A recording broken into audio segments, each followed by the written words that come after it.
Dito sa Papa Dudut Stories, ikaw ay hindi nag-iisa.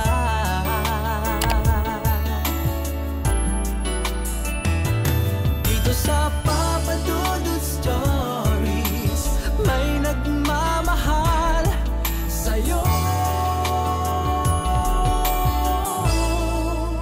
Papa Dudut Stories, Papa Dudut Stories. Dear Papa Dudut, sa lahat po ng mga nakatutok ngayon, huwag pong kalimutan mag-like, mag-share at mag-subscribe. Maraming salamat po sa inyong lahat.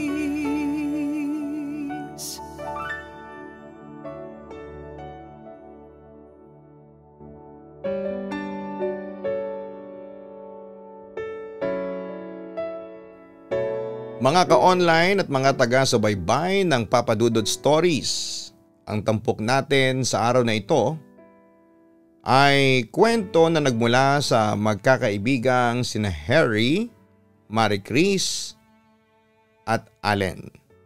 Pawang mga taga Quezon City at silang tatlo ang ilan sa mga nakasaksi ng isang nakakatakot na pangyayari nga akalain mong sa horror movies lang nangyayari. Mapapakinggan natin ang kanilang version ng kwento na nangyari noong November 22, 2023 sa isang lugar na hindi nila pinangalanan. Una nating mapapakinggan ang version ni Harry ng kanilang vacation horror. Dear Papa Dudut, kumusta na kayo? Tawagin mo na lamang ako sa pangalang Harry. Kaka-celebrate ko lang ng aking 19th birthday nito lang November 10, 2025. Sa ngayon ay dito ako nakatira sa bahay sa Quezon City kasama ng aking pamilya. Ang ikukwento ko sa inyo ay nangyari nito lang 2023 at masasabi kong hindi ko yon makakalimutan at halos sumira ito ng buhay ko. Papa Dudut, aaminin kong pasaway akong anak. Hindi naman ako adik o nagbabagsak ng grades. Pero lakwatsera ako. Puro barkada ang kasama at paminsan-minsan ay mahilig tumoma kasama ang buong tropa. Madalas akong wala sa bahay at kung umuwi man ako ay gabi na. Dahil sa ginagawa ko, madalas akong pagalitan noon ng mga magulang ko. Pilit nila akong pinapahiwalay sa mga kaibigan ko dahil mga bad influence daw sila. Pero Papa Dudut, matigas ang ulo ko kaya mas pinipili ko noon ang barkada hanggang sa sinubok ako ng tadhana. Isang araw nagkayayaan kami ng tropa sa rest house sa Batangas ng isa kong tropa na si Allen. Ex-boyfriend ko si Allen at nag-break kami noon kasi mas mahal niya yung best friend kong si Alice kesa sa akin. Pero ayos na yon ngayon at mag-iisang taon na rin sila. By the way, anak ng isang CEO si Allen kaya siya ang pinakamayaman sa tropa. At siya rin halos ang gumagastos sa mga lakad, outing at party ng buong tropa. Siya nga pala madami kaming magtotropa. Nasa 6 kaming 2 lalaki at 4 na babae. Ako, si Marie Chris, si Lander, si Laika, si Allen, kasama na rin yung best friend ko na naging girlfriend ni Allen, si Alice. Nang makarating kami sa rest house ay medyo na-disappoint pa ako. Kasi napakasukal ng gubat na dadaan na namin bago makarating doon. Pero okay naman kasi pagdating mo doon ay kita mo agad yung malinis na beach at napakalaki ng bahay. May kalumaan na ito sa labas pero pagpasok mo ay magugulat ka kasi ang gara ng interior. Maraming mamahaling muebles sa loob bukod sa malinis at maliwanag pa. Pero Papa Dudut, hindi ko maipaliwanag ang nararamdaman ko noon kasi kahit okay lang ang itsura ng loob ng bahay, nakaramdam agad ako ng takot na hindi ko maipaliwanag. At sa kabilang bumigat ang pakiramdam ko ay para akong nanghihina, Papa Dudut. Pagkapunta namin sa aming mga kwarto ay nakita ko ang background ng aking bintana. At hindi ko maiwasang mamangha sa sobrang ganda ng dagat at pangpang. Kami lang kaya ang tao sa lugar na ito? Kasi simula sa sasakyan, wala na akong nakikitang masyadong tao.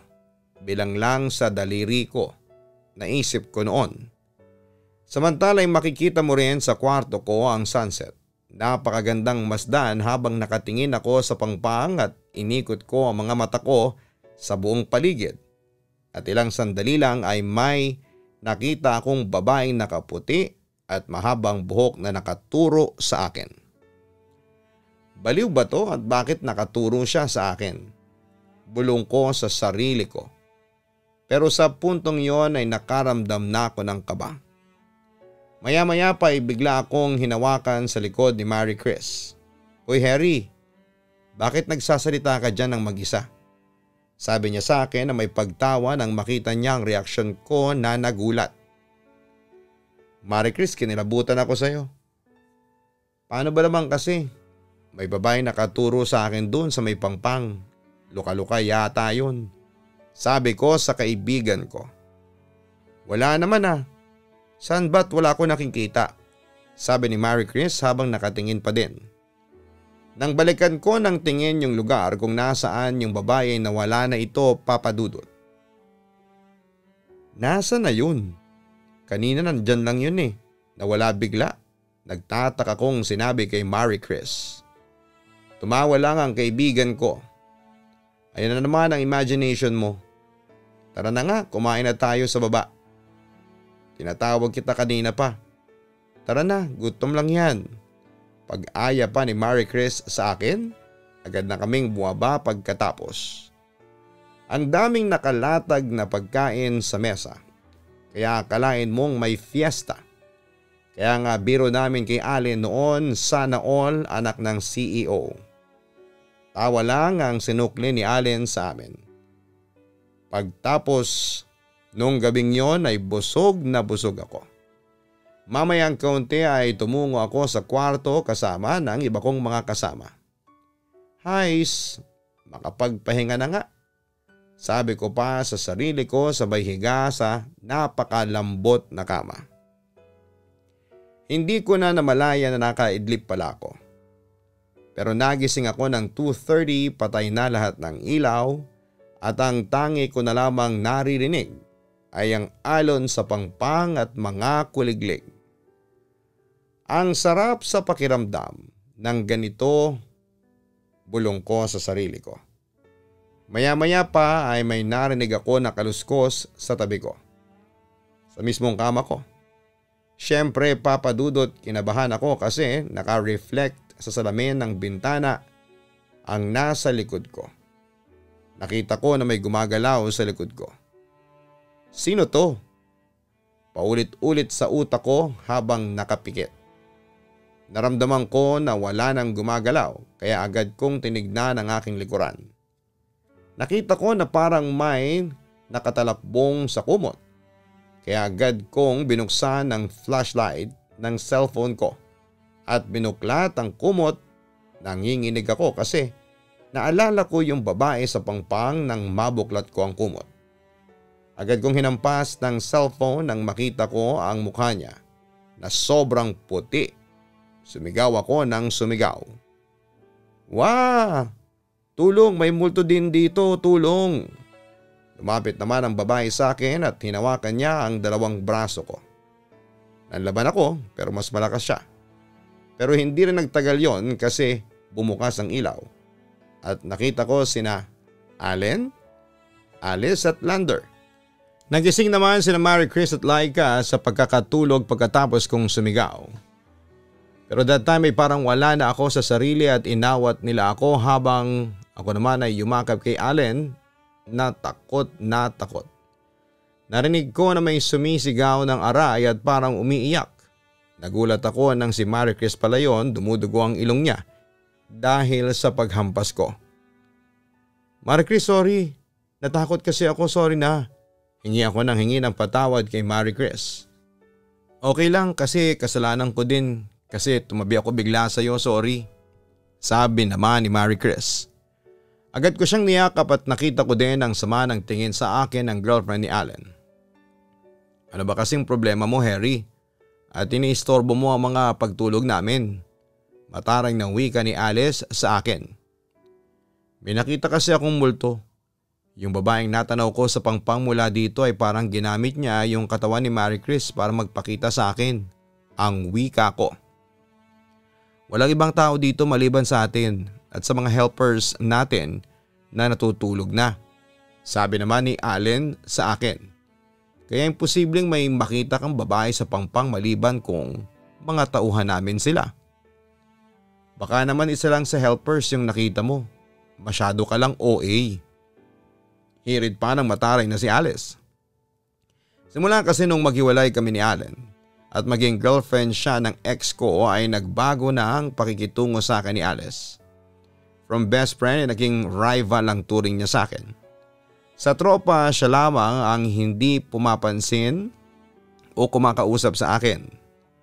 Bukod sa palagi niya akong inaasar sa pamamagitan ng sweet-sweetan niya kay Allen kapag kaharap ako. Pero ako naman ay hindi ako affected sa mga pinaggagawa ni Alice kasi naghiwalay naman kami ni Allen na in good terms kami. Anyway, maya-maya ay natulog na ulit kami. Kinabukasan nang magising ako ay tumingin ako sa pangpang at nakita ko na napakaganda ng laot at sunrise habang nililibot ko ang aking mata. At doon ay nakita ko ulit yung babaeng nakaturo sa akin. Siyempre nakaramdam ako ng panic at agad kong sinarado ang kortina at dali-daling bumaba na. Pero noong bumaba ako ay napansin kong parang walang tao. Wala ang tropa. Lalo na sina Allen at Marie Chris. Hinanap ko sila pero wala sila. Maya-maya ay may narinig akong yabag sa itaas.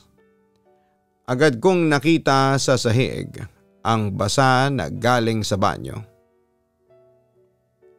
Hais, si Marie Chris yata yung kakaligo lang. Sabi ko sa isipan ko habang pinapakalma ko ang isipan ko. Sinundan ko ang bakas ng tubig na nanggaling sa banyo at papunta yon sa kwarto ko. Pagpasok ko sa kwarto ko ay may nakataliko doon sa bintana.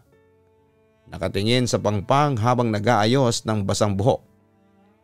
Oy Marie Chris, nasan pala sina Allen at buong tropa? Pati yung bruhang si Alice wala din.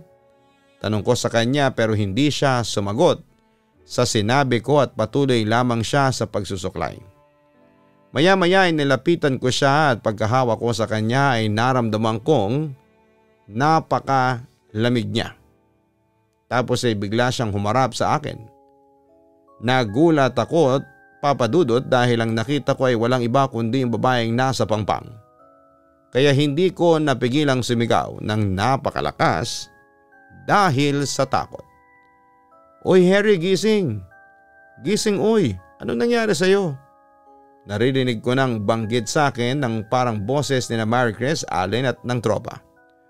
Umiyak lamang ako noon at napayakap ako kay Marie Chris. Pinag-alala mo kami, Harry. Inisip ko na tuloy na baka may mali dito sa resort. Nag-aalalang wika ni Alice sa akin. Walang mali dito, tugon naman ni Allen sa girlfriend ko. Anong wala? Ilang beses kong sinabi sa iyo na hindi maganda ang feeling ko dito sa resort mo. Tapos yung sinasabi ni Harry na babaeng nakita niya sa pangpang, nakita ko din. Maputla at mahabang buhok. Pero umiiwas siya sa akin. Sabi pa ni Alice. Paano hindi ka iiwasan ng multo diablo ka Alice? Pabirong wika ni Laika sa kanya. Mamayang kaunti ay nagsalita din si Lander. Ang totoo niyan Allen, may nakita din akong babae kanina habang naliligo ako sa CR. Hindi ko lang sinabi sa inyo kasi alam kong pagtatawanan niyo lang ako. Aniya. Umalis na tayo dito. Nakakita tayong lahat ng multo. Banggit ko sa kanila habang naiyak ng malakas. Ano pa ang itsura ng babaeng nakita ninyo? Tanong ni Allen. Para siyang namumuti at basang-basa.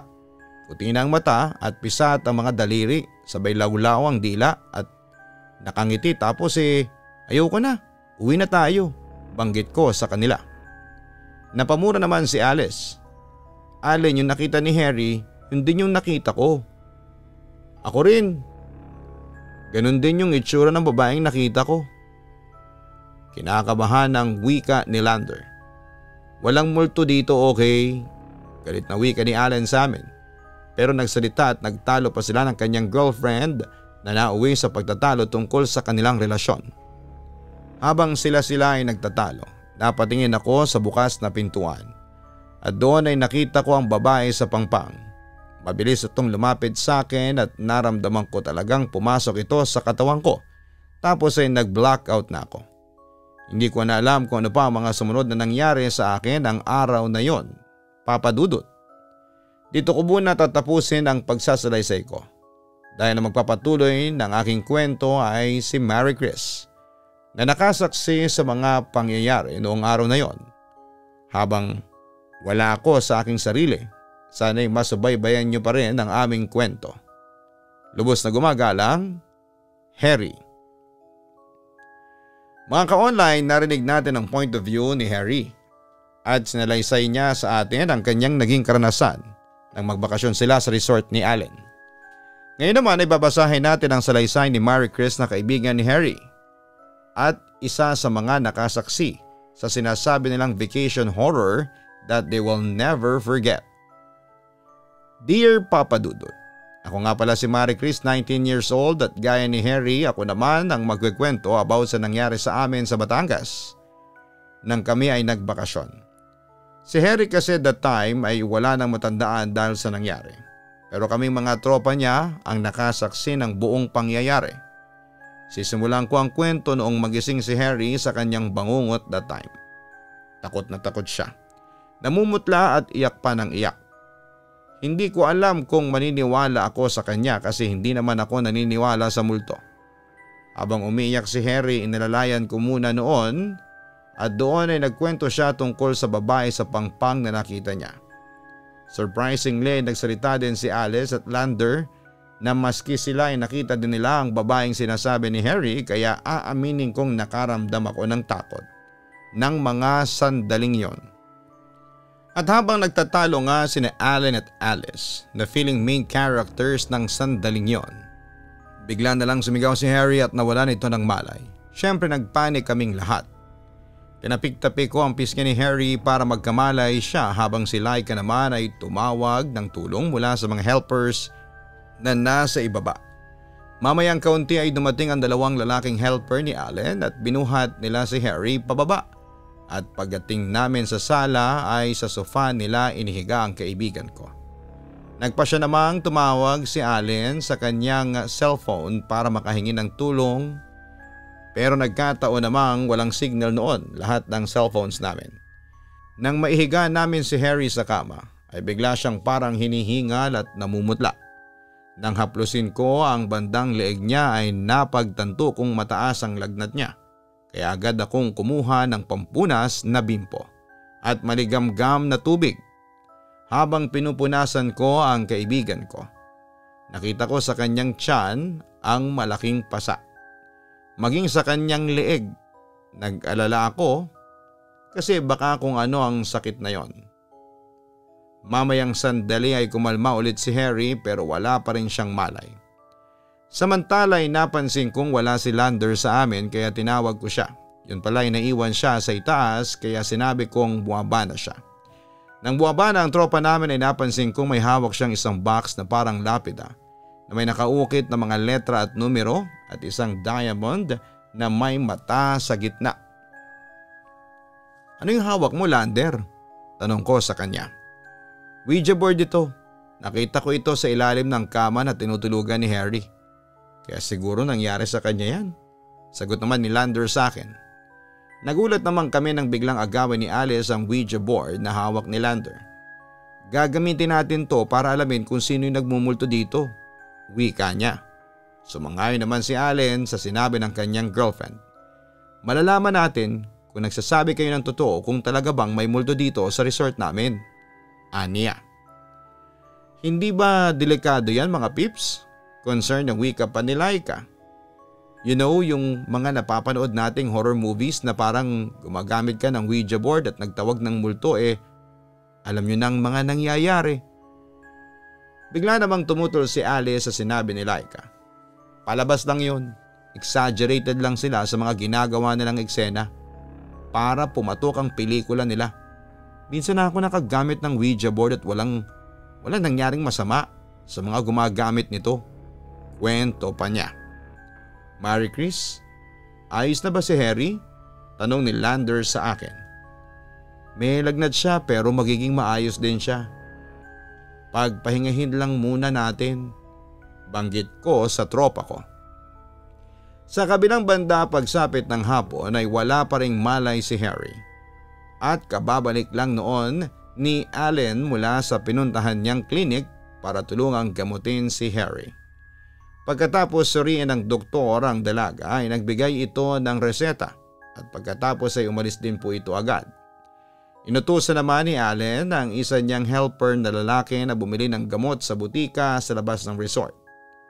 Pagkatapos noon ay naalala niya ang Ouija board. Agad niyang inutusan ang mga helpers na pumasok muna sa maid's room at huwag silang lalabas hanggat hindi niya sinasabi. Agad namang sumunod ang mga helpers papadudot. Nang okay na ang lahat at kami na lang ang natitira, inilatag na ni Allen ang Ouija sa aming gitna. Kasama sina Alice at Laika, agad na sinimulan nila ang paggamit ng Ouija board. Hindi naman kami sumali ni Lander dahil na rin sa takot. Habang sinasagawa nila ang ritual sa Ouija board ay hindi ko naman mapigilan ang sarili ko na kabahan. Maya-maya pa'y gumalaw ang triangle na may salamin sa Ouija board. Nasaksihan ko yon. Anong pangalan mo? Bakit ka nagpaparamdam sa amin? Sabi pa ni Alice. Agad na gumalaw ang triangle at tumuro sa mga letrang N, E, L, E at A. Nelia? Bakit ka nagpaparamdam? Anong kailangan mo? Kinakabahan at tanong pa ni Allen. Agad na gumalaw ng mabilis ang triangle na may salamin. Maya-maya pa'y narinig ko ang kalabog sa kusina, paglaglag ng mga babasaging plato at ng chandelier sa sala. Kaya nagtago agad ako sa ilalim ng mesa habang si Alice ay umiiyak na. Binuksan agad ni Lander ang ilaw. Agad naming napansin na marami ang nasirang gamit papadudot. Sa kabilang banda ay wala pa ding tigil sa pag-iyak si Alice hanggang sa narinig namin na sumisigaw na si Harry. Kaya agad namin itong nilapitan pero nagulat kami nang bigla itong bumangon sa sofa at natakot kami kasi ngumiti ito sa amin at nag-ayos ng kanyang buhok. Ang mga mata niya ay nagkulay puti papadudot na para bang nagkaroon siya ng katarata sa mata. Harry? Kinakabahang tawag ni Allen sa kaibigan namin. Ikaw ba yan, Harry? Tanong ko sa kanya pero nakaramdam ako ng matinding takot nang biglang bumaling siya sa akin. Ikaw dapat kaso siya ang unang nakita ko, sabi niya sa nakakatakot na boses. Siyempre lahat kami ay kinilabutan sa sinabi ni Harry bagamat hindi namin alam kung ano ang ibig sabihin noon. Ano bang ibig mong sabihin ha, Harry? Tanong ko. Pero biglang lumapit sa akin si Harry at bigla niya akong sinampal.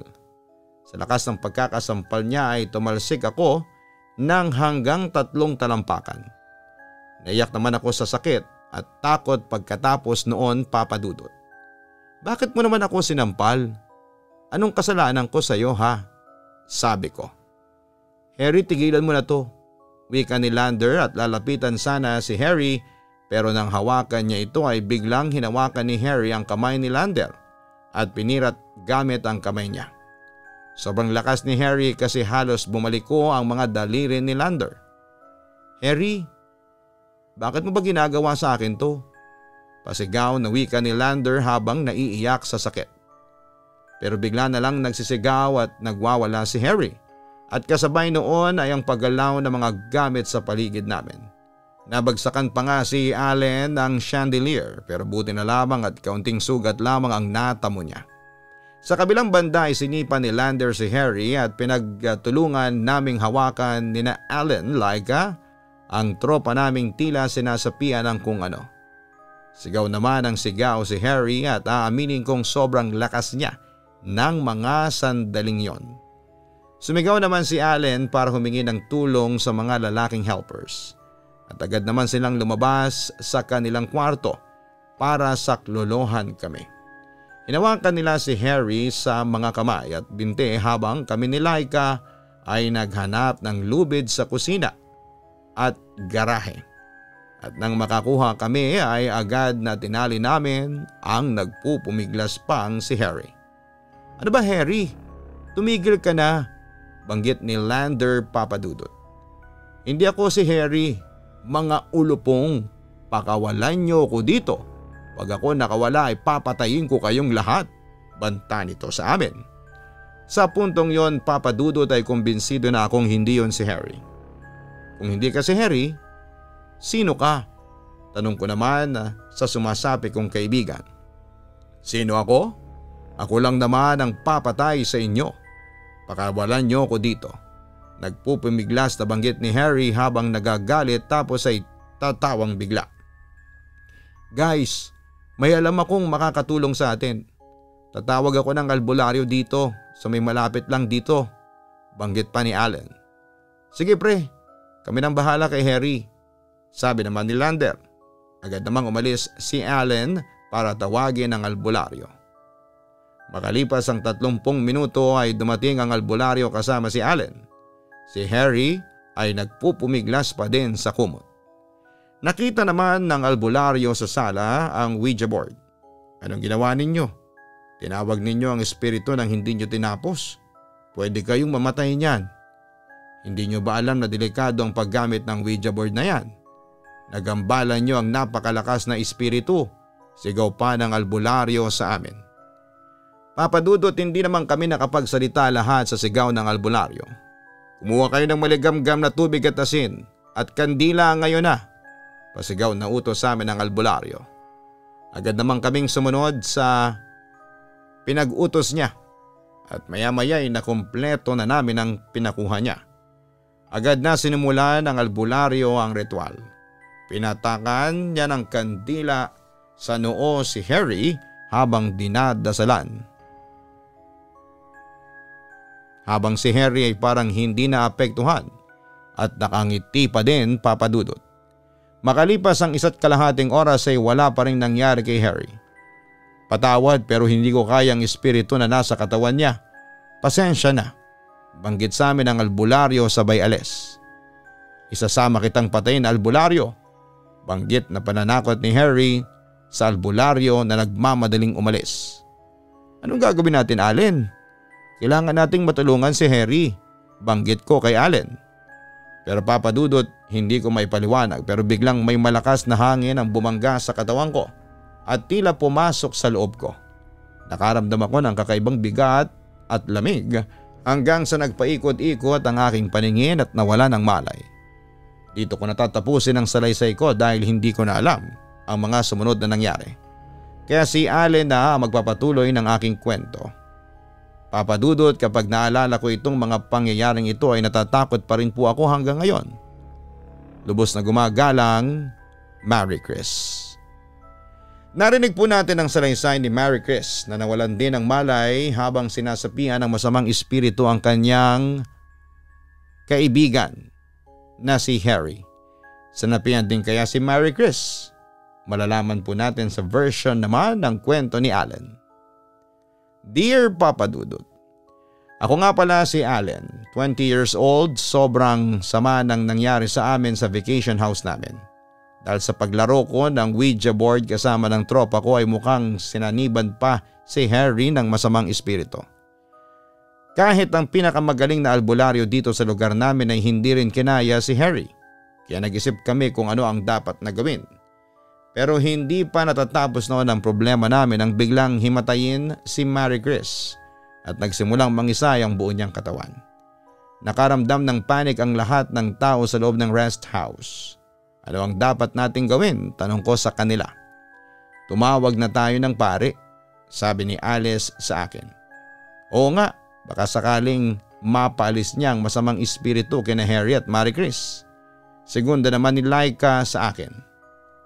Mamayang kaunti biglang dumilat si Marie Chris at katulad ni Harry ay nagwala na rin po ito. Agad naman siyang hinawakan at pinigilan ni na Alice at Laika. Mabuti na lang at mas mahina si Marie Chris kumpara kay Harry. Para matapos na ang gulong iyon ay agad akong pumunta ng bayan para tumawag ng pari sa Kapitolyo. Agad kong kinuwento sa pari ang mga nangyari at hindi ito nagdalawang isip na sumama. Nang makarating kami sa rest house ay laking gulat ng pari. Napakaraming ligaw na kaluluwa nakapaligid dito. Banggit pa ng pare. Paano po nangyari yon, Father? Tanong ko sa pare.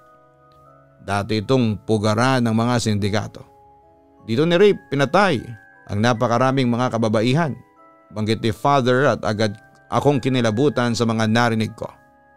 Dapat hindi ko na pinakialaman ang Ouija board ni Lolo. Bulong ko sa sarili ko. Ano iho? Pakiulit mo ang sinabi mo. Wika ng pare na mukhang naalarma sa mga nasabi ko. Nilaro po kasi namin ang Ouija board ng lolo ko. Pag-amin ko. Hindi mo ba alam ang nagawa ninyo, bata? Ginambalan ninyo ang mga galit na espiritu. Maya-maya pa ay bigla na lamang hinimatay si Lantern at wala pang isang minuto ang lumipas ay nangisay na rin ang kaibigan ko. Agad na binasbasan ni Father ng holy water ang buong paligid kasama na ang mga sinapiang sina Harry at Marie Chris at Lantern. Ngunit wala pa rin nangyari kaya nilabas nito ang kanyang Biblia at sinabi sa akin na magdasal ng magdasal. Manalig tayo sa Diyos at maniwala. Hindi niya tayo pababayaan, sabi pa ng pare. Agad akong nanalangin ng nanalangin habang si Father ay patuloy sa pagbasbas kina Harry, Marie Chris at Lander.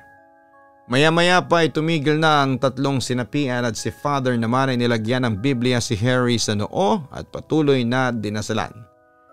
Kaya nagdasal muli ako. Nagulat ako nang biglang tumayo si Harry at nagsuka ng dugo. Harry, ayos ka lang ba? Harry, banggit ko kay Harry. Ang sakit ng katawan ko at dibdib ko, anong nangyari?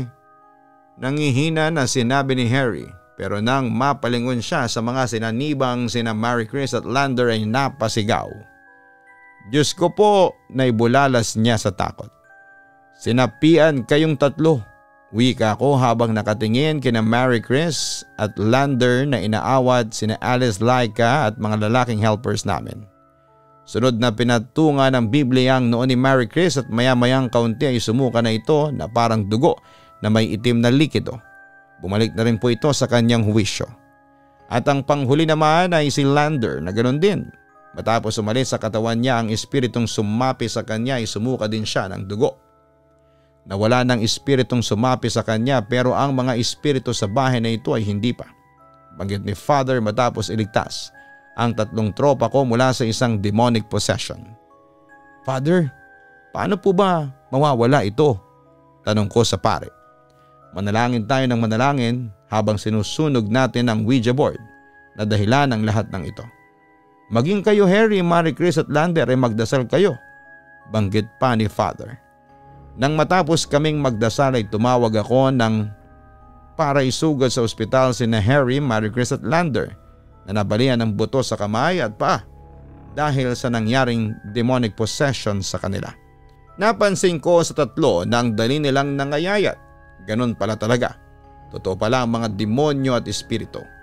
Matapos na nangyari ay pinabendisyonan ng mga magulang ko ang resort namin. Naging araw din sa akin ang araw na yon. At araw-araw na akong nagbabasa ng Biblia. Makalipas naman ng ilang araw ay gumaling din sina Harry, Marie Chris at Lander sa mga sugat na natamo nila.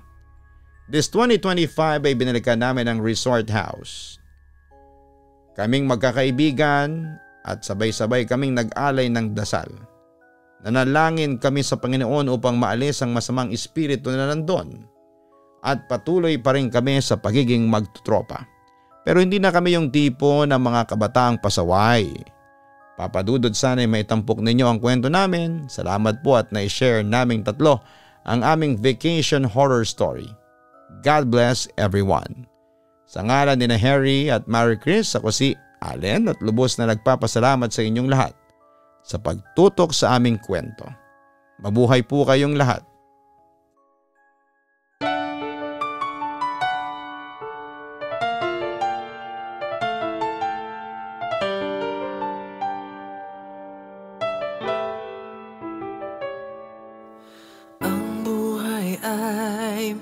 mahiwaga, laging may lungkot at saya. Sa Papa Dudut Stories, laging may karamay ka.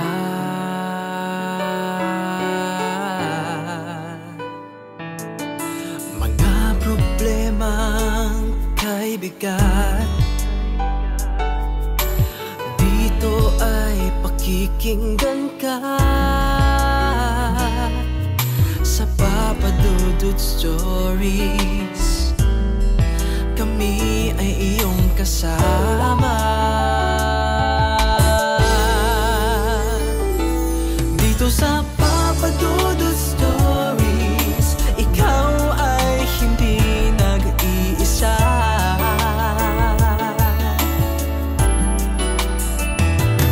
Dito sa Papa Dudut Stories, may nagmamahal sa'yo. Papa Dudut Stories, Papa Dudut Stories,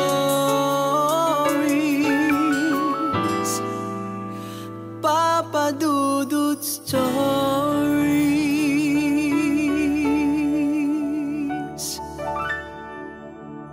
Dito sa